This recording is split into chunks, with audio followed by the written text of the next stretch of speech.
सर्वप्रथम थोड़ा क्रम समझ लेते हैं ताकि साधक इधर उधर न भटक करके जो जिस क्रम में जिस जगह पर स्थित है उसी जगह से फिर अपनी साधना, अपना स्वाध्याय, अपना विचार प्रारंभ करें।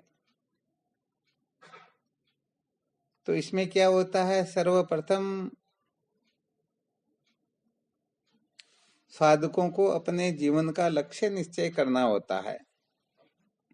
क्या निश्चय करना होता है? हाँ, लक्ष्य निर्धारित करना होता है कि हम सचमुच में जन्म मरण के दुख से मुक्ति प्राप्त करना चाहते हैं या नहीं। ठीक है कि यदि ये लक्ष्य किसी ने निर्धारित कर लिया तो आगे की समस्त कक्षाएं उनके लिए सफल हो जाएगी, और यदि ये लक्ष्य निश्चय नहीं किया तो हजार नहीं, लाख नहीं, करोड़ कल्प कल्पांतर तक कुछ भी सुनते रहे, फिर भी कहने का मतलब कुछ भी फायदा होने वाला है नहीं। यहाँ तक अच्छी तरह से समझ में आ गया?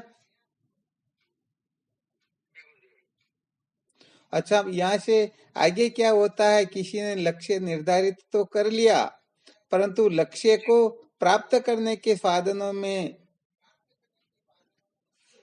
वह अच्छी तरह से समझदारी नहीं रखता है, अर्थात विवेक जागृत नहीं है, तो फिर कहने का मतलब वह लक्ष्य निर्धारित करके भी भटक जाएगा।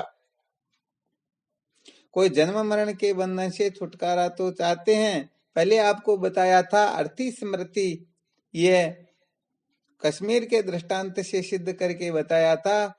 किसी को कश्मीर देखने की इच्छा तो बहुत ज्यादा है, परंतु कश्मीर जाने के लिए उनके पास में पैसे नहीं है, तो वह कश्मीर नहीं जा पाएगा। और पैसे तो बहुत है परंतु कश्मीर जाने की इच्छा नहीं है, तो भी वह कश्मीर जा नहीं। तो यहाँ पर अर्थी और समर्थी ये दो की अत्यंत आवश्यकता होती है। तो सर्वप्रथम अपने को अपने जीवन का वास्तविक लक्ष्य निश्चय करना चाहिए, और उसके पश्चात उस लक्ष्य को प्राप्त करने के लिए किन साधनों का अवलंबन लेना होता है, फिर वहां पर निसंकोच होकर के उस ओर प्रवृत्त हो जाना चाहिए। ये थोड़ी विशेष बात है। देखो, साधक गड़बड़ घोटाला कहाँ पर करते हैं, वो निश्चय तो करते हैं मुझे सचमुच में सत्य का साक्षात्कार करना है, परंतु सत्य के साक्षात्कार के लिए जो शर्तें होती हैं, जो बल होते हैं, जो समझदारी होती हैं, उनका आश्रय न लेकर के अपने मन से कुछ न कुछ कल्पना कर लेते हैं। इससे काम चलने वाला है नहीं। शायद आपको पहले एक श्वेताश्वेत्रोपनिषद का एक मंत्र सुनाया था, यदा चर्मवद आकाशम व्यष्टिष्यन्ति मानवा तदा दैवम विज्ञायो दुःख शांतो भविष्यति। ये श्वेताश्वेत्रोपनिषद का मंत्र है। तो इसमें क्या बताया, यदा चर्मवद आकाशम व्यष्टिष्यन्ति मानवा तदा दैवम विज्ञायो दुःख शांतो भविष्यति। तदा का मतलब तब, देवम विज्ञायो उस आत्म तत्व को बिना जाने ही दुख शांतो भविष्यति, समस्त दुखों से अर्थात जन्म मरण के चक्कर से छुटकारा प्राप्त हो जाएगा। परंतु इसकी पहली लाइन में जो महान सूत्र बताया हुआ है उसका कोई विचार नहीं करते हैं। तो पहली लाइन में क्या बताया, यदा चर्मवद आकाशम व्यष्टिष्यन्ति मानवा, यदि कोई आकाश को चमड़े की भांति लपेट कर बगल में थाम ले तो बिना आत्मज्ञान के ही वह जन्म मृत्यु की श्रृंखला का उच्छेद कर जाएगा, अर्थात जन्म मरण के चक्कर से मुक्त हो जाएगा। बताओ ये संभव है क्या? अच्छी तरह से विचार करके देखना। कहने का मतलब आकाश को चमड़े की भांति लपेट कर कोई बगल में थाम सकता है क्या? तो इससे क्या सिद्ध हुआ, बिना ज्ञान के सपने में भी दुखों का अंत होने वाला है नहीं, चाहे कल्प कल्पांतर तक कोई कुछ भी क्यों नहीं करता रहे। बिना तमेव विदित्वाति मृतमेति नान्य पंथा विद्यते अयनाय, अर्थात आत्मदेव को जान करके ही मृत्यु का अतिक्रमण किया जा सकता है। इसके सिवाय नान्य पंथा विद्यते अयनाय, और कोई रास्ता है ही। अब यदि कोई ऐसा सोचता नहीं मैं तो और किसी रास्ते से आत्म कल्याण का मार्ग प्रशस्त कर लूंगा। तो बताओ ऐसा हो सकता है क्या? दृष्टांत के रूप में समझ सकते हैं। समझो हम किसी ऐसे भवन में, ऐसे बंगले में या ऐसी चार दीवारी में बैठे हुए हैं जहां पर केवल मात्र एक ही दरवाजा है और उस दरवाजे पर समझो शेर बैठा हुआ है। अब अपने को यदि बाहर निकलना अत्यंत आवश्यक है तो बताओ वहीं से निकलेंगे या शेर के डर से इधर उधर होकर के कहीं दूसरी जगह से निकलने की चेष्टा करेंगे? अरे चेष्टा करेंगे तो निकल पाएंगे ही नहीं, क्योंकि उनका रास्ता जब वह है तो उसके सिवाय और कोई रास्ता ही नहीं है। तो फिर एक शेर तो क्या, 1000 शेर भी क्यों नहीं बैठे हो, अनेक प्रकार का अनर्थ, दुख, कष्ट, संकट क्यों नहीं आता हो, फिर भी कहने का मतलब उस द्वार का यदि कोई त्याग करके फिर निकलने की चेष्टा करेगा तो वह कभी भी निकल पाएगा ही? आ रहा समझ में?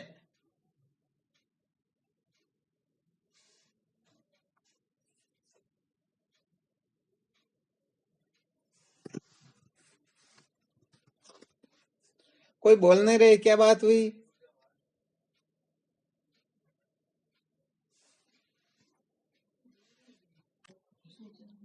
तो इस बात को हमें अच्छी तरह से समझ लेना है।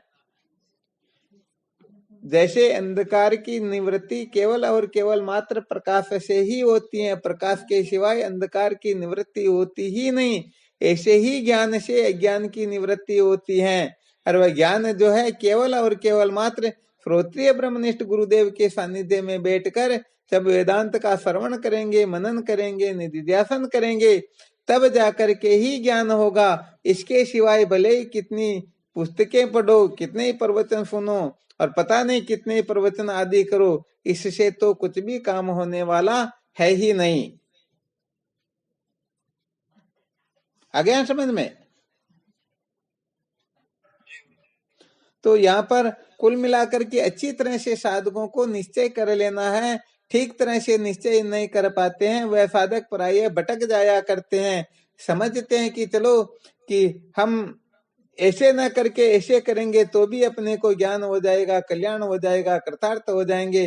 वास्तव में ये बहुत बड़ी नासमझी होती है। जैसे रेत को पीसने से तेल नहीं निकलता है, पानी को बिलोने से घी नहीं निकलता है, ऐसे ही बिना ज्ञान के किसी का कल्याण होता ही नहीं। अतः कोई ज्ञान के सिवाय किसी से कल्याण की चाहना करता है तो समझो वह अपने ही पैरों पर कुल्हाड़ा मारता है। अथवा समझना चाहिए ये ज्ञान केवल और केवल मात्र गुरुदेव की कृपा से ही, तत्वमसी आदि महावाक्यों के अर्थ का चिंतन मनन करने से ही होता है। इसके सिवाय और कोई रास्ता नहीं, साधन नहीं। तो इसको छोड़ करके यदि कोई अपने हिसाब से कुछ करना चाहता है तो वास्तव में वहां पर वह हार ही जाएगा, फजीती ही होगी, सचमुच में उसका जीवन धन्य होगा, जीवन धन्य नहीं होगा। ठीक है ना? तो होता क्या है कि प्राय साधकों में कभी कभी ऐसी बातें देखने को मिल जाती हैं तो सोचते हैं कि कम से कम ये पहली कक्षा तो ठीक तरह से उत्तीर्ण कर ले, उसके पश्चात भले ही कोई दिक्कत की बात नहीं, क्योंकि यदि शुरुआत ही गलत हो गई तो फिर वह जीवन भर भटकते रहेंगे। जैसे कोर्ट का एक बटन गलत लग जाता है तो फिर सारे के सारे गलत ही लगते हैं।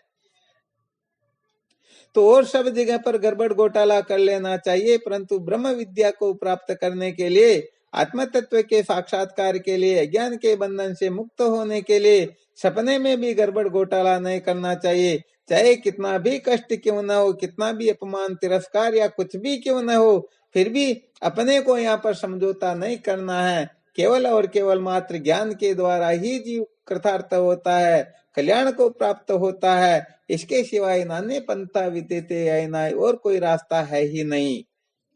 आ गया समझ में? तो यहाँ पर थोड़ा विशेष रूप से साधकों को सावधान हो जाना है कि ब्रह्म विद्या को प्राप्त करने के लिए इस संसार में जितने कष्ट, दुख, संकट प्रत्येक प्राणी को प्राप्त हो रहे, उतने कष्ट, दुख, संकट, अपमान, तिरस्कार किसी एक साधक को प्राप्त हो जाए फिर भी पीछे हटने की आवश्यकता नहीं है, क्योंकि ज्ञान से ही जीव मुक्त होता है। और ज्ञान को ठीक ठीक प्रकार से हृदयंगम करके विद्या के बंधन से मुक्त होना, यही मानव जीवन का सार है। आ गया समझ में? जब जहाँ हमें जाना है तो उस लक्ष्य को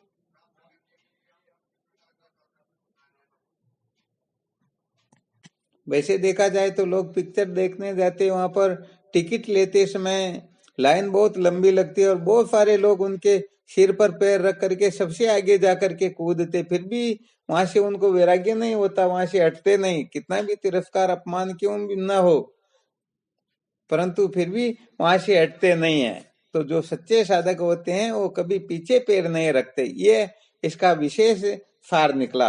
अच्छा, कोई दूसरे साधक भी अपनी भाषा में इसी सूत्र को समझाएंगे कि उनका निश्चय इस प्रकार का है या नहीं है।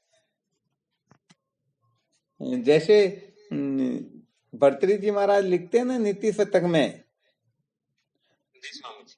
जिनको जो दृढ़ निश्चय होते हैं, जो नीति निपुण होते हैं, जो अपने लक्ष्य को प्राप्त करना चाहते हैं, उनकी इस संसार में चाहे निंदा हो या स्तुति, लक्ष्मी आए या चली जाए, मान हो या अपमान हो, क्या हो या क्या नहीं हो, उनकी वो परवाह बिल्कुल नहीं करते हैं, बल्कि अपने लक्ष्य को प्राप्त करने के लिए दृढ़ अडिग खड़े रहते हैं, कभी भी पीछे हटते ही नहीं। तो कुल मिलाकर के सर्वप्रथम अपने जीवन का ठीक ठीक लक्ष्य निश्चय करे और उस लक्ष्य को प्राप्त करने के लिए किन साधनों की आवश्यकता होती है, किनके संग की आवश्यकता होती है, तो उनके संग को निसंकोच होकर के महत्व दे और बाकी के संग को अच्छी तरह से त्यागने में कभी पीछे नहीं हटे, तब जाकर के जीव अविद्या के बंधन से मुक्त हो पाता है, वरना सचमुच में अविद्या के बंधन से यह मुक्त हो नहीं पाता। देते नहीं, लेकिन उसका अंश मात्र भी महत्व देते नहीं, मेन महत्व यही है, मतलब ऐसा है। ठीक बात है। चलो फिर भी हम तो कहना ये चाहते हैं कि भले ही ज्ञान व गुरुदेव को महत्व मत दो, परंतु कम से कम जो अज्ञान है उसको महत्व मत दो, और जो सचमुच में गुरु के योग्य नहीं है, तो अविद्या के बंधन से मुक्त नहीं कर सकते हैं, उनको कतरा समझ लो, उनको महत्व मत दो, समझो आपका जीवन निश्चित रूप से फिर भी धन्य हो जाएगा। परंतु गड़बड़ क्या होती है, हम अपने जीवन का लक्ष्य विद्या की निवृत्ति, जन्म मरण के बंधन से छुटकारा तो बनाते नहीं, और अपने जीवन का लक्ष्य कुछ और बना लेते हैं। और यदि कोई जन्म मरण के बंधन से छुटकारा प्राप्त करना अपने जीवन का लक्ष्य बना ले, परंतु विचार करके देखो भाई किसी डॉक्टर के पास में जाकर बैठ जाए कि इनसे मेरा जन्म मरण का दुख निवृत्त हो जाएगा, तो क्या हो सकता है? क्या नहीं, बिल्कुल नहीं हो सकता। तो यहाँ पर तो कहने का मतलब जैसे गुरु गीता में 7 प्रकार के गुरु बताए हुए हैं, तो जो परम गुरु है वह परम गुरु ही विद्या के बंधन से मुक्त कर सकता है, वरना इनके सिवाय किसी में सामर्थ्य है ही नहीं। तो अच्छी तरह से यहाँ पर ये रहस्य, ये लक्ष्य, ये बात अच्छी तरह से हमें समझ लेनी है कि जो सचमुच में सच्चा साधक होगा वह ज्ञान व गुरुदेव के सिवाय किसी को महत्व देगा ही नहीं, भले ही इस संसार में उनका कितना भी तिरस्कार, अपमान या कुछ भी क्यों न हो जाए। और जिनकी जिज्ञासा सच्ची नहीं है, जिनके जीवन का लक्ष्य ठीक ठीक नहीं है, सच्ची बात है, वह कभी भी भटक सकते हैं। अतः हमारा केवल इतना ही कहना है कि सच्चा लक्ष्य बनाओ और उस लक्ष्य की प्राप्ति के लिए क्या करना होता है, क्या नहीं करना होता, उस जगह पर यदि कोई थोड़ी बहुत गड़बड़ है तो उनको निकालने की कोशिश करो। समझो किसी के पैर के फोड़ा हो गया, तो बताओ उस फोड़े को ठीक करवाएंगे या पैर को ही काट देंगे? क्या करेंगे?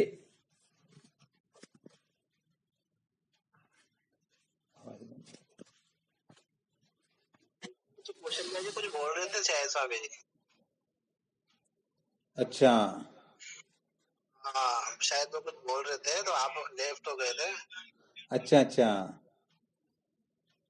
बोलिए कौशल्या जी, आप क्या बोल रहे थे? हरिओम। स्वामी जी, जब लक्ष्य के प्रति दृढ़ निश्चय हो जाएगा तो बना तो पदार्थ ऑटोमेटिक अलग हो जाएंगे।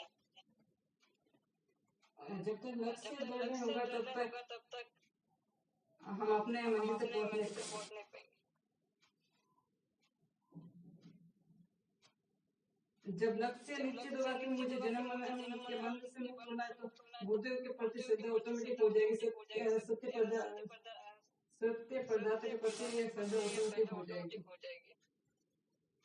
प्रणाम स्वामी।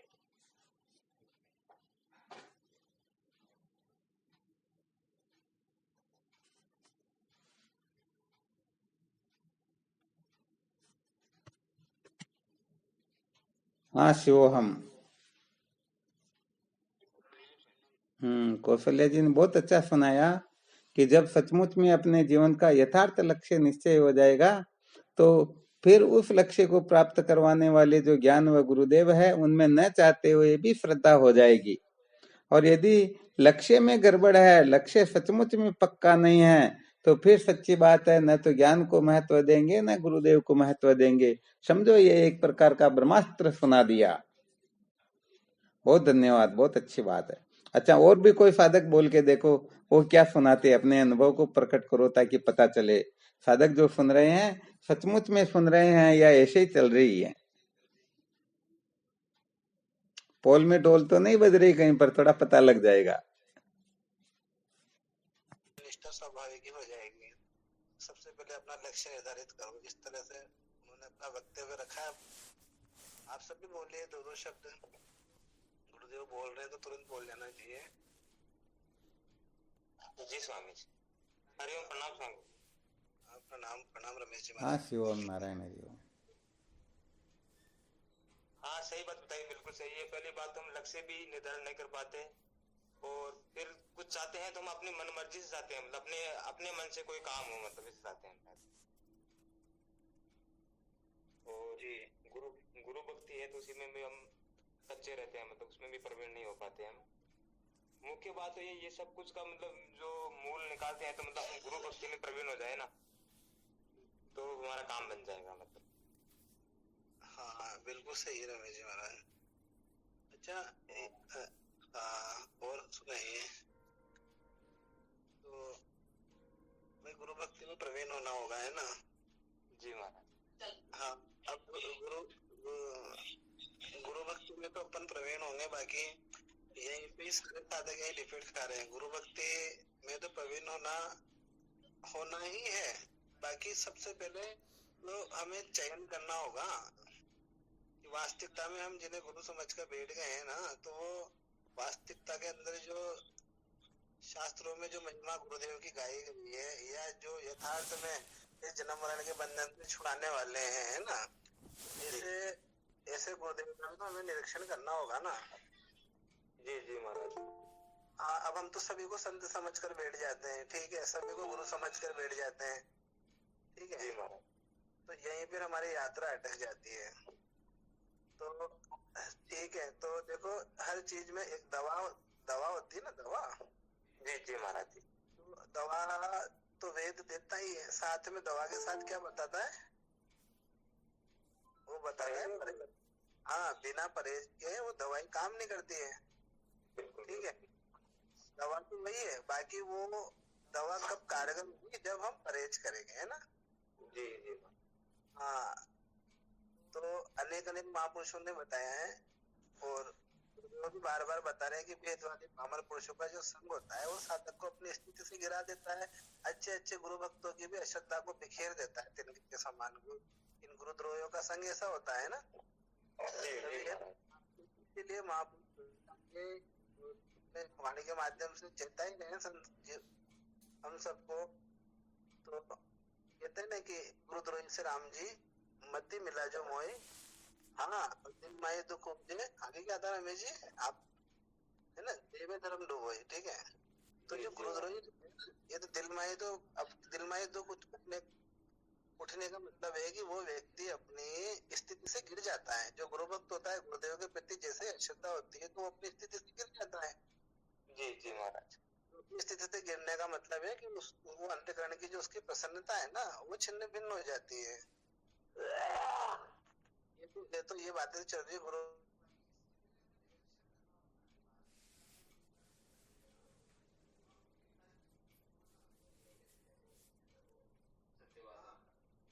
सबसे पहले तो निरीक्षण करो कि हमारे किसी को, जैसे भी जो स्वामी जी है आज को अंतर्मुख करते हैं ना, ऐसे महापुरुषों का जीवन में संग होना चाहिए। और जो हमें बहिर्मुख करे, संसार में जगत में लगाए, ऐसे व्यक्तियों का हमें संग कदापि नहीं करना है। क्यों नहीं करना है? क्योंकि ऐसे व्यक्ति, एक तो स्वामी जी जैसे महापुरुषों का संग करना है, ये तो होगी दवा जी। हाँ। और परहेज क्या है? तो परहेज यही है कि हमें जो वास्तविक में भेदवादी है, पामर पुरुष है, जो भेदवादी पुरुष है, उनका हमें संग नहीं करना है, बस यही परहेज है। और संत महापुरुष, जगे हुए महापुरुषों का संग ये दवा है, ठीक है जी। हाँ। तो ऐसे महापुरुषों के संग से हमारी ये जो भव व्याधि है ये कटेगी। बाकी उसके साथ साथ हमें ये जो कुसंग है ना, ये जो भेदवादियों का, पामर पुरुषों का जो कुसंग बताया महापुरुषों ने और शास्त्र, हमारे सत्य शास्त्रों ने, उस परहेज को भी हमें धारण करना होगा। जी महाराज। हाँ, तो ये छोटी छोटी युक्तियां हैं। बाकी ये छोटी छोटी युक्तियां नहीं है, यहीं पर सब साधक अटके पड़े हुए हैं ना। हाँ, अब भाई आज किसके गुरु नहीं है महाराज? हर व्यक्ति किसके गुरु नहीं है? देखो, सबके गुरु है, ठीक है। बिल्कुल सही बात है। हाँ, आज अभी ये जो टन टोट के करते हैं तांत्रिक लोग होते हैं, ये भी तो इनके भी चले होते हैं, इनके भी, ये भी तो गुरु होते हैं ना। हाँ सही बात है। हाँ, होते हैं। जी महाराज, गुरु तो होते हैं लेकिन सदगुरु नहीं होते हैं। हाँ हाँ, तो सदगुरु नहीं होते, तो जो सदगुरु है ना, तो उन्हीं का निरीक्षण करना है जीव को, ठीक है। अब सदगुरु किसे कहा जाता है? जो कि सत से एक हो चुके और हमें भी उस ओर अग्रसर करे, ठीक है। तो ऐसे जो महापुरुष है ना, ऐसे जो महापुरुष होते हैं, उनका हमें संग करना है। हमें ऐसे व्यक्तियों का संग कदापि नहीं करना है, या ऐसे व्यक्ति को गुरु मान के नहीं बैठ जाना है जो वास्तविकता में गुरु नहीं है ना। अभी पारस जी ने कहा ना, तो बहुत होते, बाकी सदगुरु एक होता है ना। सत्य बात है। तो हरे शिष्य धन शोक न हरई, सो गुरु घोर नरक में पड़ेगी, ठीक है। ऐसे गुरु क्या करते हैं? नरकों में जाते हैं। हाँ, तो जो आधे गुरु होते हैं वो नरकों में जाते हैं और शिष्यों को भी वहीं ले जाते हैं। देखो, जो जहाँ जाना है ना, वो आपको वहीं तो लेके जाएगा ना, स्वाभाविक सी बात है। बिल्कुल बिल्कुल सही बात। ये जो जहाँ जा रहा है वो आपको वहीं ले जाएगा। तो हमें ऐसे महापुरुषों का संग करना है, ऐसे महापुरुषों को जीवन में प्राथमिकता देनी है, बढ़ावा देना है। जो वास्तविकता के अंदर जो सत्य शास्त्रों में बताया, महापुरुष बताते हैं ऐसे लक्षणों से युक्त हैं, और जो ऐसे लक्षणों से युक्त नहीं है, तो ऐसे व्यक्तियों का संग करके हमें हमारा ये मनुष्य जीवन जो अमूल्य है ना, इसको बर्बाद नहीं करना है। क्योंकि देखो, ये जो समय एक बार निकल जाता है ना, तो ये लौट कर नहीं आता है, ठीक है। हाँ, ये जो समय निकल रहा है तो ये निकल गया, ये फिर लौट के नहीं आता है। तो हमें हमारे समय का सदुपयोग करना है। वो सदुपयोग कैसे होगा? कि हमें जो सबसे पहले निरीक्षण करो, जो अभी अपने भाई राम ने कहा ना, कि सबसे पहले तो आप लक्ष्य निर्धारित करो। तो सबसे पहले देखो कि मुझे क्या चाहिए। भाई, मुझे जन्म मरण से के बंधन से मुक्त होना है, ठीक है। और जो नित्य शाश्वत सुख है उसे प्राप्त करना है। तो अब उसकी खोज करो, ऐसे कौन महापुरुष है, क्या लक्षण बताए सत्य शास्त्रों के अंदर। ये देखो, जो संत सतगुरु होते हैं वो कभी आपको ये नहीं कहेंगे कि आप हमारी शरणागत हो जाओ, हमारी शरण में आ जाओ।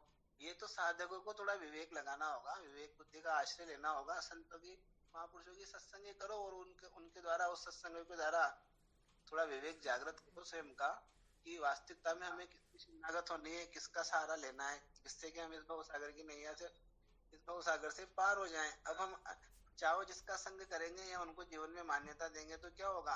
अब दवाई तो है, बाकी परहेज नहीं है, तो दवाई काम नहीं करती। तो वही हमारा ये सारा का सारा, ये इस तरह से हमारा काम बिगड़ जाता है साधकों का। यही ध्यान रखना है कि देखो, ये तो हो गया निरीक्षण की बात, ठीक है जी।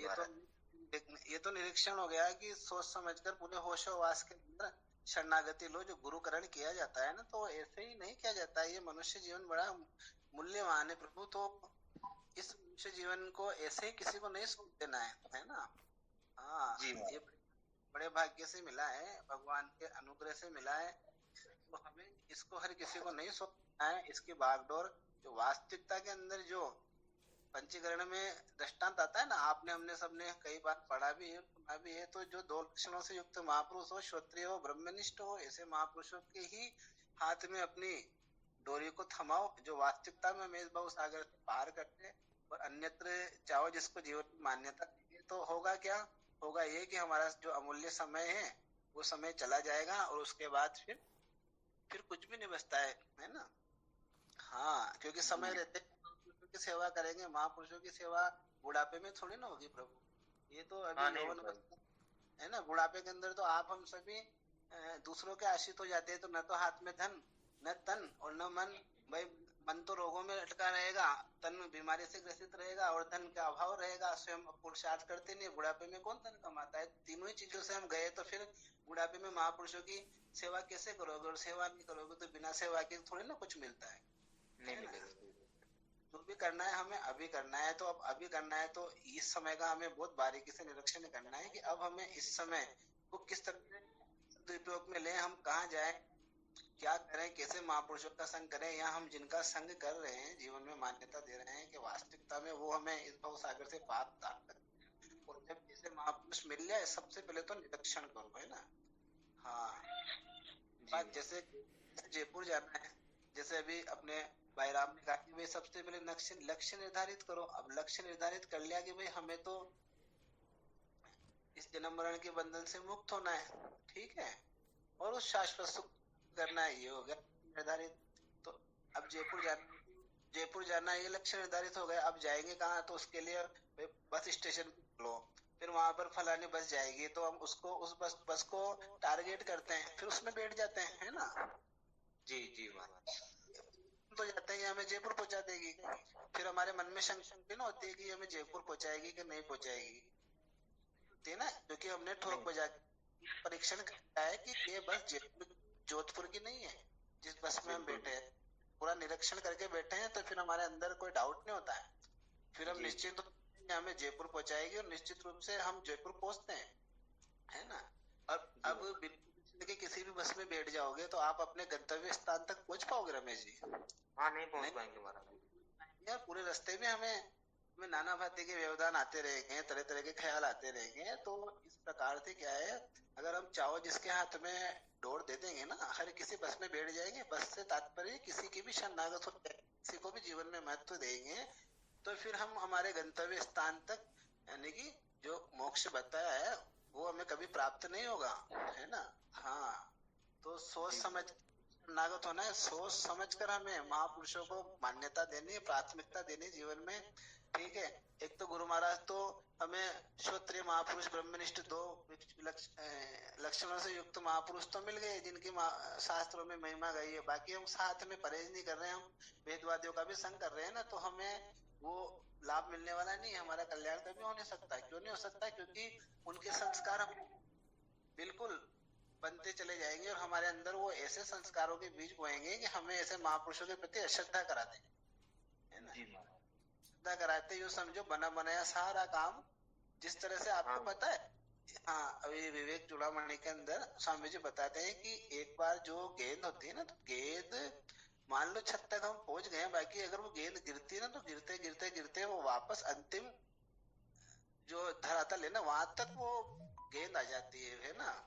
तो इसी प्रकार जैसे भेदवादियों का संपर्क होता है, तो साधक गिरते गिरते गिरते गिरते महाराज वो वापस वही आ जाता है जहां से उसने चलना प्रारंभ किया था। ऐसा भयानक संग होता है। आप देखिए ना, केकई माता थी, राम जी की माता जी थे, तो राम जी के माता जी को कहा जाता था कि भाई कौशल्या जी इनकी माँ नहीं है, माता तो केकई ही इनकी माँ। इतना लाड प्यार वो करती थी ना। जी महाराज, करती थी। ये बताइए, देखो मंत्रा का संग पाकर क्या गति हो गई, और उन्हें देखिए आप, मतलब कैसे एकदम से अंतकरण उनका परिवर्तन हो गया। इतना परिवर्तन हो गया कि सुहाग उजड़ गया, और अपने पुत्र से अत्यधिक प्रिय पुत्र से वो पुत्र से ही बढ़कर मानती थी, उसको वनवास भेज दिया। तो मतलब इतना अंतकरण उनका परिवर्तन हो गया। कैसे हो गया? अरे वो तो साक्षात नारायण की माता थी, तो वो कोई सामान्य माता नहीं थी। तो उसका भी अंतकरण बदल दिया उस पामर महिला ने। तो महाराज सामान्य जो जन है मेरे जैसे, है ना, तो आप बताइए हमें संभल संभल कर पग धरने की आवश्यकता है कि नहीं है? बिल्कुल महाराज। हाँ, ये यूँ समझिए कि यही वीकनेस पॉइंट साधकों का। बस जिसने संघ को सुधार लिया उसने सब कुछ सुधार लिया, है ना। सत्संग करना है, संत महापुरुषों का संग करना है, तो सामान्य सत्संग है। बाकी उससे भी विशेष सत्संग बताया है कि इन दुर्जनों का, इन भेदवादियों का, पामर पुरुषों का संग ना करे। तो नहीं करेगा ना, तो जितना महापुरुषों का संग किया है वहां तक तो टिका हुआ रहेगा ना।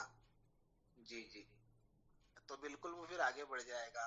तो ये तो हो गया, सबसे पहले लक्ष्य निर्धारित करो, फिर उसके अनुसार अपना टारगेट चुनो कि हमें किन महापुरुषों का शरणा लेना है और किनका संग करना है। देखो संत एक होते हैं, सदगुरु एक गुरु अनेक होते हैं, सदगुरु एक होते हैं, पारस जी महाराज ने कहा ना।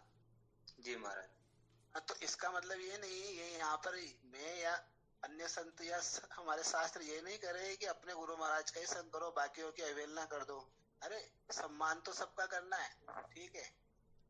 हाँ, तो गुरु एक ही होते हैं ना। तो जो वास्तविकता के अंदर जो सिद्धांत का प्रतिपादन करे, जो जीव ब्रह्म के अभेद का प्रतिपादन करे, जो जीव ब्रह्म की एकता का निरूपण करे, जो ऐसे महापुरुष है ना, जी तो महाराज। उन पुरुषों का आप निश्चित रूप से संग कर सकते हो। क्यों कर सकते हो? क्योंकि सिद्धांत के रूप में वो महापुरुष में फेर नहीं है ना, ज्ञान धारा में फेर नहीं है, वो उनका सिद्धांत एक ही है ना। जी से महापुरुषों का हम उपाधि का भेद है, शरीर आदि का भेद है। जैसे आपके गांव का कुआं है, ठीक है। जी महाराज।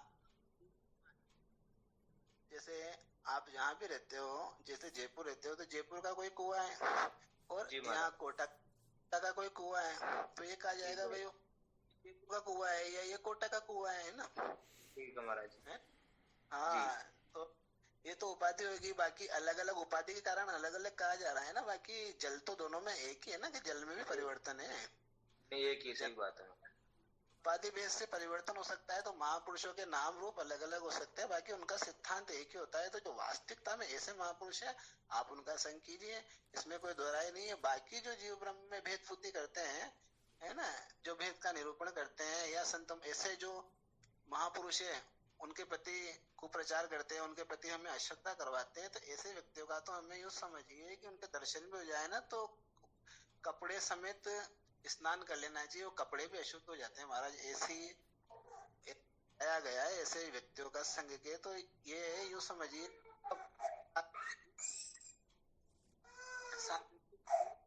है ना, नहीं फेरते हैं। मिर्जा हाँ, हरिओम। ठीक है ना रमेश जी महाराज? जी जी महाराज जी। तो सबसे पहले लक्ष्य निर्धारित कीजिए, फिर ऐसे का संग कीजिए, संग करने के उपरांत फिर ऐसे पामर और भेदवादी पुरुषों से दूर रहिए। ये 3 टॉपिक हो गया अपने, है ना। अब चौथा टॉपिक ये है कि हमें बोध क्यों नहीं होता है, हमारे अंदर वो चेतना क्यों, उस जागृति को हम क्यों प्राप्त नहीं हो पा रहे जो महापुरुषों को होती है। तो आपने जो गुरु भक्ति के बारे में कहा ना, कि गुरुदेव की भक्ति में निपुण होता है, तो वो गुरुदेव का क्या स्वरूप है, अपन उस स्वरूप का थोड़ा निरूपण कर लेते हैं बहुत कम शब्दों में। जी महाराज। देखो ये जो कर्ण था ना। जी महाराज। तो कर्ण के पास भगवान कृष्ण जाते हैं, मैं जल्दी जल्दी बोलता हूँ। माता कुंती जाती है, दोनों जाते हैं जब युद्ध हो रहा था सब कुछ, ठीक है। ठीक है। वहां हैं तो वो कर्ण को जीवन भर क्या दुख था, उसको यही दुख था कि भाई उसे अपने माता पिता का पता नहीं था, वो सूत पुत्र अपने को मानता था, ठीक है, यही उसको दुख। तो उसको जीवन भर से यही तो दुख था ना भाई। हाँ, अब भगवान कृष्ण जब वहां जाते हैं माता कुंती के साथ, तो भगवान कृष्ण उससे कहते हैं कर्ण से कि भाई कर्ण मैं कौन हूँ। तो कर्ण कहता है आप तो सर्वेश्वर हो, आप ईश्वर हो, आप परमात्मा हो, ठीक है, ठीक है, ऐसी आपकी महिमा है कि ठीक है। तो फिर मैं बोलूंगा मेरी वाणी क्या है, तो बोलेगा, वो बोलता है कि प्रभु आपकी वाणी तो वेद वाणी है, आपकी वाणी ईश्वरीय वाणी है, आपकी वाणी सत्य वाणी है। तो कि कर्ण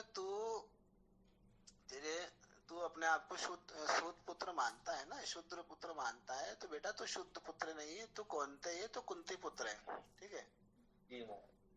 तो मात्र भगवान कर्ण से कहते हैं, ठीक है, कर्ण से मात्र भगवान ने कहा है, और कर्ण उसी समय शोक मुक्त हो गया, वो दुख से मुक्त हो गया, उसका सारा संताप चला गया, सिर्फ उन्होंने कहा है कर्ण को कि तू शूद्र पुत्र नहीं, तू कौनते है, तू कुंती पुत्र है, तो उसका दुख श्रवण करने मात्र से चला गया ना जी महाराज। हाँ बात हाँ। अब कर्ण का चला गया तो क्यों चला गया, और हम गुरुदेव के मुख से है ना, ये गुरुदेव ये चर्चा अब चल रही है। जब हमने लक्ष्य निर्धारित कर लिया और ऐसे महापुरुषों का हमें संग भी हो गया, उसके बाद भी हमें सच्ची शांति क्यों नहीं मिल रही, इस पर ये चर्चा चल रही है अब, है ना। ठीक है महाराज। हाँ, तो कर्ण ने मात्र सुना भगवान के श्री मुख से, शोक मुक्त हो गया। हम सुनते हैं महापुरुषों के मुख से कि तू ये देह नहीं है ना, जी जी। तो ये मन बुद्धि चित्त अहंकार आदि अंतकरण नहीं है, इंद्रियां नहीं है। अरे तेरा शाश्वत स्वरूप है, वो सत्य है ना।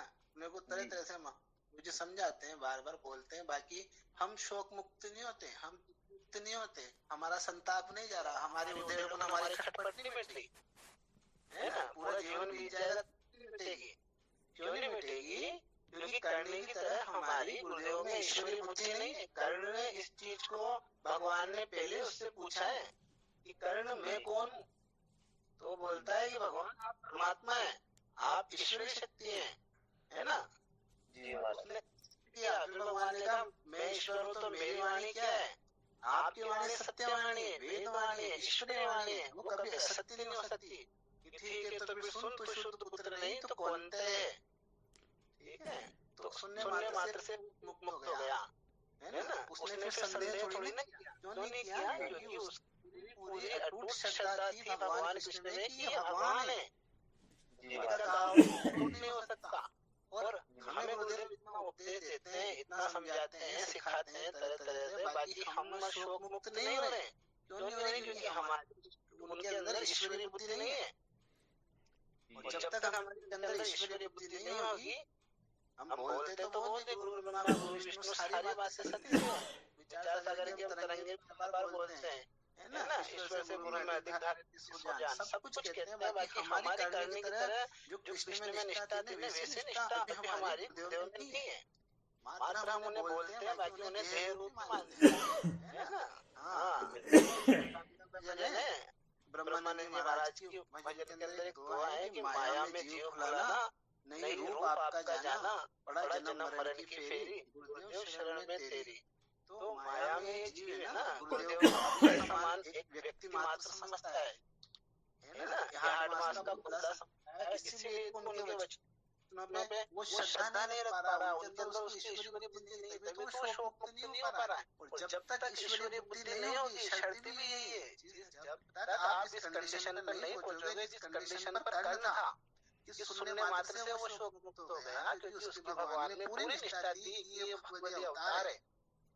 इसी प्रकार से हमारी जब तक गुरुदेव के अंदर ईश्वरीय निष्ठा नहीं होगी, हम उन्हें ये देह मात्र मानते रहेंगे ना, तो उनके वचनों पे हमारी कभी निष्ठा नहीं होगी। जब तक नहीं होगी तब तक हमें बोध नहीं हो सकता, हम शोक मुक्त नहीं हो सकते। तो बिल्कुल सही बात। हाँ, तो गुरुदेव के प्रति हमारी ऐसी निष्ठा बने, ठीक है। इसके लिए तन मन धन वचन से, इसके लिए हमें क्या करना है, ये हम स्वयं नहीं बना सकते हैं निष्ठा। इसके लिए हमें गुरुदेव की कृपा की आवश्यकता है, उनके आशीर्वाद की आवश्यकता है। जब गुरुदेव कृपा, कल गुरुजी ने सुनाया था, गुरुजी ने क्या सुनाया था, भगवान शिव माता पार्वती को कह रहे हैं कि ये पार्वती की जो आत्मज्ञान से रहित है ना, उसे भी आत्मज्ञान हो जाता है। कैसे हो जाता है, गुरुदेव की संतुष्टि मात्र से उसे आत्मबोध हो जाता है, वो अपने लक्ष्य को प्राप्त कर लेता है ना। मोक्ष का मूल क्या बताया माता ने, गुरु कृपा, मोक्ष मूलम गुरुदेव की कृपा कैसे प्राप्त होगी, बातों से थोड़ी ना होगी। उसके लिए हमें तन मन धन वचन से उनके अधीन होना होगा, है ना। हाँ, उनको हम जब प्रसन्न करेंगे तब वो हम पे कृपा करेंगे, वो जब वो हम पे कृपा करेंगे तब निश्चित रूप से हमारा कल्याण होगा।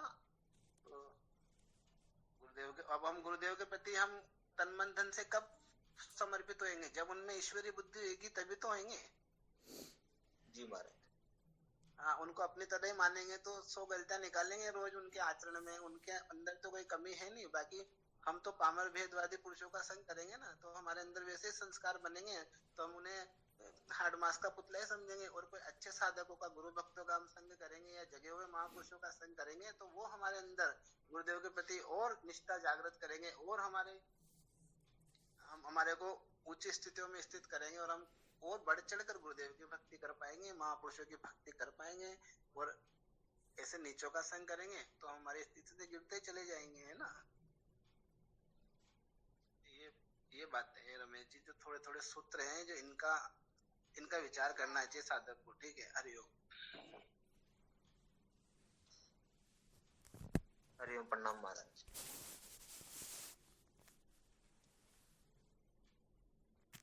तो उनको भटका सके या इनको इधर उधर कर सके। अभी अभी जो सुना है बस इसको ही निश्चय कर लेंगे तो। और जिनको सचमुच में अविद्या के बंधन से मुक्त नहीं होना है उनके लिए तो चाहे कितना भी उपदेश क्यों न करो, करोड़ कल्प तक करते रहो, फिर भी फायदा होने वाला है नहीं। जैसे घड़े को उल्टा रख देते हैं ना, तो फिर बारिश चाहे ध्रुव के तारे तक पानी क्यों न पहुंच जाए, फिर भी घड़े में एक बूंद भी प्रवेश नहीं करेगी। चलो, बहुत धन्यवाद, बहुत अच्छी बात है। अच्छा, अब और भी कोई इस प्रकार से कोई अपना अनुभव सुनाना चाहे, या अभी दृष्टानंद जी महाराज ने जो सुनाया उसके अनुसार यदि किसी में निष्ठा जागृत हुई हो या ऐसा कोई पावर आया हो तो 2 मिनट के लिए अपना अनुभव सुना सकते हैं।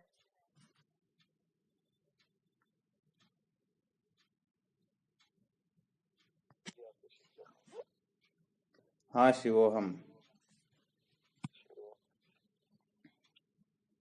गुरुदेव, ईश्वर की परम अनुग्रह से ही ब्रह्मनिष्ठ ब्रह्म श्रोत्री गुरुदेव के प्रति अटूट श्रद्धा जागृत की अन्यथा नहीं हो सकती। ये मेरा अनुभव है गुरुदेव। बहुत बहुत धन्यवाद है। कैसे हुआ ये अनुभव? जी गुरुदेव, दिल्ली में जाता था तो क्या कि मसूदे मंदिर में जाता था, भगवान शंकर के मंदिर में। अच्छा। वहाँ जाते तो एक कोई सत्संग सुना कि गुरु भी न माला फेरता, गुरु भी न देता दान। तो गुरुदेव तो कैसे ऐसे गुरुदेव की प्राप्ति कब होती है? क्योंकि ईश्वर की अनुग्रह होती है तभी ऐसे डायरेक्ट ऐसे महापुरुषों का हमारे जीवन में आगमन होता, वरना तो नहीं होता है। पूरी जिंदगी खप जाती है, वरना ऐसे महापुरुष मिल तो जाते हैं लेकिन उनकी पहचान भी अत्यंत दुर्लभ होती है। ईश्वर की और उनकी ईश्वर की कृपा से सहज रूप में मिल जाता है, उनके प्रति श्रद्धा भी हो जाती है, वरना होती नहीं है। मिल तो जाते लेकिन विश्वास और श्रद्धा नहीं होती।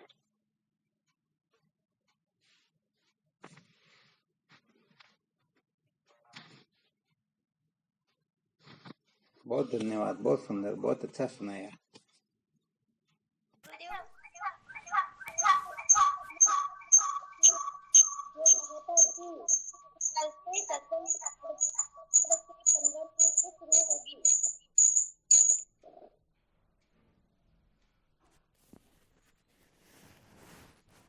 उस पे आप ये कहते हैं कि कल सबको स्वर्ग में जाना है और कोई भी सभी जन्म मरण से मुक्त हो जाएंगे, तो फिर कोई रुकता ही नहीं गुरुदेव।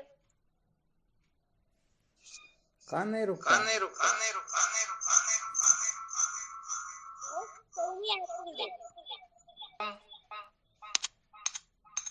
शोम शोम शोम।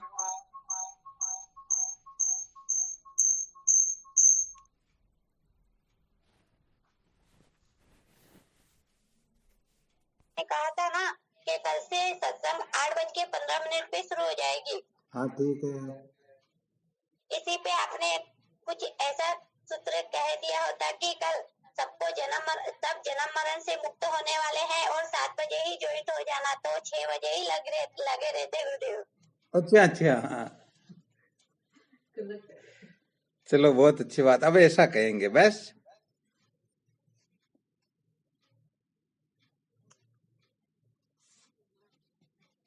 भक्ति उत्पन्न हो जाती है और हमारे अंदर केवल और केवल मात्र गुरुदेव प्रति ही श्रद्धा हो।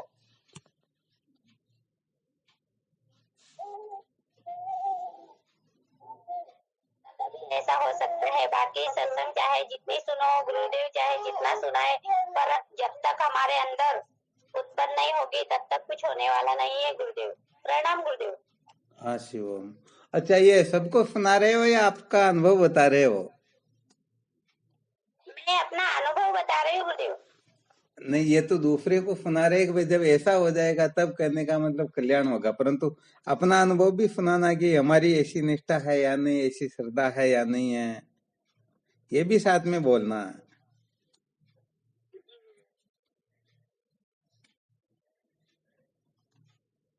हमारा तो एक लक्ष्य होना चाहिए कि हम किसको महत्व दे रहे हैं, ठीक है। और जिनको महत्व और जो हमें सुना रहे वे हम सुन रहे हैं या उसे धारण भी कर रहे हैं। अच्छा, धारण कर रहे हैं तो अच्छी बात है, और केवल सुन रहे हैं ये भी अच्छी बात है, पर सुनने से कल्याण नहीं हो सकता है। ठीक है। जो गुरुदेव आज जो सुना रहे हैं वो हमें कल अभी सत्संग छूटने के बाद भी याद नहीं रहेगा, उसका कोई महत्व नहीं है। अच्छा, यहाँ पर 2 सूत्र जो बताए गए ना, सबसे पहले अपने जीवन का लक्ष्य निश्चय करना, और फिर उस लक्ष्य को प्राप्त करने के लिए किस साधन से उनकी प्राप्ति होती, उस साधन को पूर्ण रूप से महत्व देना। तो अपने को इस समय जो सुनाना ना, साधकों को केवल 2 सूत्रों पर सुनाना कि मैंने जीवन का लक्ष्य निश्चय कर लिया या नहीं किया, और यदि कर लिया तो फिर उस लक्ष्य को प्राप्त करवाने वाले ज्ञान व गुरुदेव के प्रति पूर्ण श्रद्धा, पूर्ण निष्ठा है या नहीं, ये 2 सूत्र सुनाने थे वैसे अपने को। हाँ, इस पर बोल के देखो।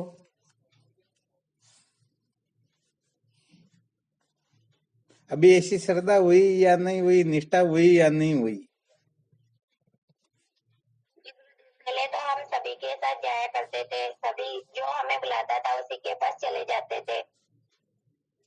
ठीक है। अभी छोड़ दिया है, केवल और केवल मात्र गुरुदेव को ही महत्व देना है। ठीक है।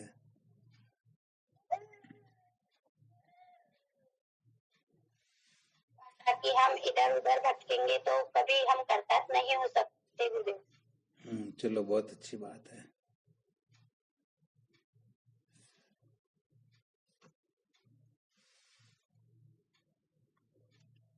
चलो, बहुत धन्यवाद। बाकी और भी कोई साधक अपने बारे में कुछ सुनाना चाहें तो?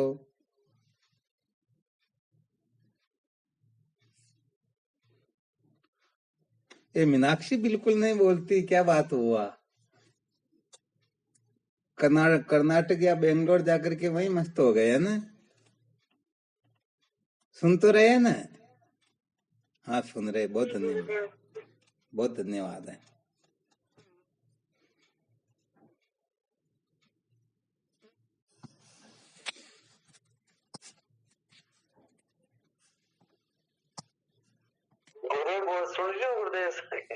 चलो, बहुत धन्यवाद, बहुत अच्छा। गुरुदेव सबकी चर्चा है, सुन के गुरुदेव। ठीक बात है।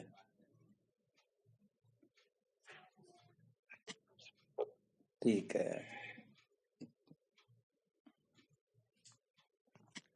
चलो ठीक, आज तो थोड़ा ये विषय ध्यान में आ गया था। क्या होता है कि साधक बहुत ज्यादा भटकते हैं ना, तो केवल मात्र अर्थी और समर्थी न होने के कारण ही साधक भटक जाते हैं। तो समस्त साधकों को अच्छी तरह से इस रहस्य को समझ लेना है कि अर्थी क्या होता है, समर्थी क्या होता है। इसको अच्छी तरह से समझ करके धारण करो, उनके पश्चात फिर निश्चिंत हो जाओ, फिर किसी प्रकार की समस्या आने वाली है नहीं। तो जब साधक इस प्रकार का निश्चय कर लेता है अर्थी व समर्थी के बारे में, फिर भले ही उनमें ऐसी योग्यता न हो, तो फिर उनको केवल उपनिषद के मंत्र के अनुसार न कर्मणा न प्रजया न धनेन त्यागेन एके अमृतत्वमानसु, न कर्म से न धन से न भोगों से मोक्ष होती है, बल्कि इनके त्याग करने से होती हैं। तो हमारा विषय यही चल रहा था, कर्म धन व भोग, इन 3 का यदि कोई दुरुपयोग करेगा तो उनका सदा सदा के लिए पतन हो जाएगा। कर्म धन भोग का कोई सदुपयोग करेगा तो उनका चित्त शुद्ध होकर के तत्व की जिज्ञासा जागृत हो जाएगी, और जो कर्म धन व भोग का सम्यक प्रकाश से त्याग कर देगा वह जीवन मुक्त हो जाएगा। तो समस्त साधकों के लिए अलग अलग कक्षाएं होती हैं, क्योंकि कौन सा साधक किस कक्षा में बैठा हुआ है, उसका अहम किस जगह पर स्थापित हो रखा है। तो सबके लिए इनके लिए विस्तार से वर्णन करते हुए फिर आगे की कक्षाओं में इन पर विचार प्रस्तुत करेंगे। तो कुल मिलाकर के 3 बातें अच्छी तरह से जो समझ लेंगे उनका लोक व परलोक दोनों सुधर जाएगा, और यदि इनका ठीक ठीक प्रकार से विचार न करके ऐसे ही अंधेरे में पत्थर फेंकते रहे तो लोक परलोक दोनों ही नष्ट भ्रष्ट हो जाएंगे, उनके जीवन का कोई औचित्य नहीं होगा, और पुनरपि जननम पुनरपि मरणम पुनरपि जननी जठरे शयनम वाली स्थिति को प्राप्त करके सदा सदा के लिए विद्या के गर्त में भटकते रहेंगे। ठीक है ना? तो ये थोड़ी विशेष बात है।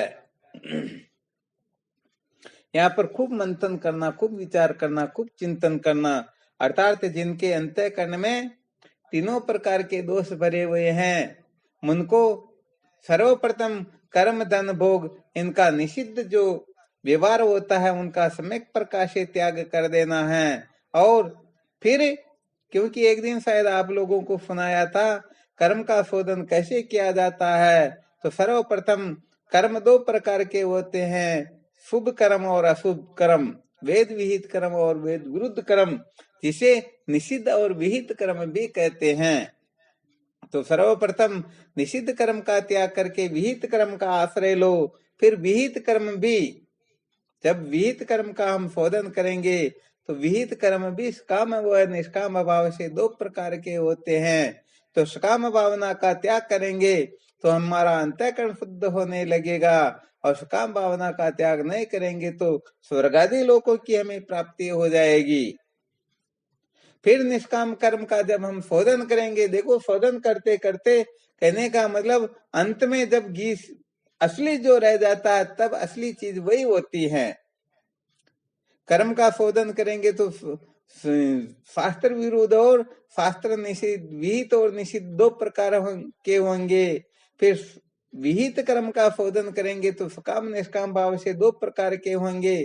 फिर निष्काम कर्म का भी हम थोड़ा और शोधन करेंगे तो निष्काम कर्म भी एक तो ईश्वर की प्रसन्नता के लिए किया जाता है और एक अपनी प्रसन्नता के लिए।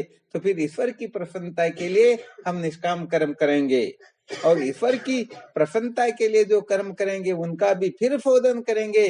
तो ईश्वर की प्रसन्नता हमें किसके लिए प्राप्त करनी है, ये थोड़ा गुड रहस्य होगा। यहाँ से फिर थोड़ी वेदांत की कक्षा चलेगी। या ऐसा समझना चाहिए कि तत्व जिज्ञासा कैसे जागृत होती है, इस जगह से वो रहस्य फिर प्रकट होने लगेगा। यहाँ तक तो साधारण साधक भी समझ सकते हैं, निषिद्ध का त्याग कर सकते हैं, सकाम भावना का भी त्याग कर सकते हैं, ईश्वर की प्रसन्नता का भी ध्यान रख सकते हैं। परंतु ईश्वर की प्रसन्नता प्राप्त करके यदि कोई पता नहीं क्या क्या कामना कर ले तो फिर सारा का सारा गड़बड़ घोटाला ही हो जाया करता है। तो कुल मिलाकर के जब कर्म का ठीक प्रकार से शोधन होगा, जब धन का ठीक प्रकार से शोधन होगा, भोगों का ठीक प्रकार से शोधन होगा, तो सच्ची बात यह है कि जैसे अभी कौशल्या जी ने बताया था ना, जो सचमुच में यथार्थ लक्ष्य निश्चय कर लेगा उनकी गुरुदेव के प्रति सच्ची निष्ठा, सच्ची श्रद्धा जागृत हो जाएगी। और यदि ठीक ठीक लक्ष्य निश्चय नहीं किया तो सचमुच में उनकी श्रद्धा जागृत होने वाली है ही नहीं। ये थोड़ा विशेष रहस्य होता, विशेष सूत्र होता है। तो बस इस जगह पर करो मंथन, और फिर आगे के कक्षा में फिर और देखते हैं। इसमें यदि किसी को किसी भी प्रकार का संशय हो तो देख लो। संशय नहीं होता इसमें।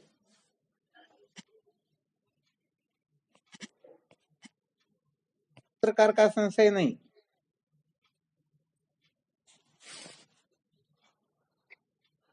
स्वामी जी हाँ, शिवोहम नमो नारायण हरि ओम।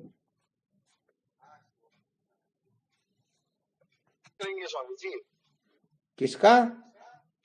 बिल्कुल, भोगों का शोधन तो सबसे पहले करना होता वैसे देखा जाए तो। भोगों का मतलब कैसे समझ में कम आ रहा है। हाँ, कोई दिक्कत नहीं। भोगों के शोधन में भी भोग शास्त्र से विरुद्ध और शास्त्र के अनुकूल, निहित विहित और निषिद्ध दो प्रकार के भोग होते हैं। तो पहले विहित का सारा लेकर के निषिद्ध का त्याग करना है, और फिर विहित भोगों का त्याग कैसे होता है उसका शोधन फिर विशेष बात होगी। निषिद्ध भोगों का त्याग तो विहित भोगों का आश्रय लेकर के हम कर देंगे, परंतु विहित भोगों का त्याग कैसे होता है इसमें थोड़ी विशेष प्रक्रिया चलेगी। फिर आवाज नहीं आ रही। हाँ भाई अभी विशेष प्रक्रिया चलेगी, अभी हुआ तो नहीं क्लियर? नहीं, अभी कहाँ, अभी तो केवल कर्म का शोधन चल रहा, फिर धन का शोधन होगा, फिर भोगों का शोधन होगा। और जब सबका शोधन हो जाएगा तो फिर सचमुच में संत महापुरुषों में सच्ची श्रद्धा जागृत हो जाएगी। हम संत महापुरुषों को महत्व देंगे, फिर विवेक वैराग्य जागृत होगा, और उसके पश्चात फिर कहने का मतलब वेदांत के श्रवण की प्रक्रिया प्रारंभ होगी।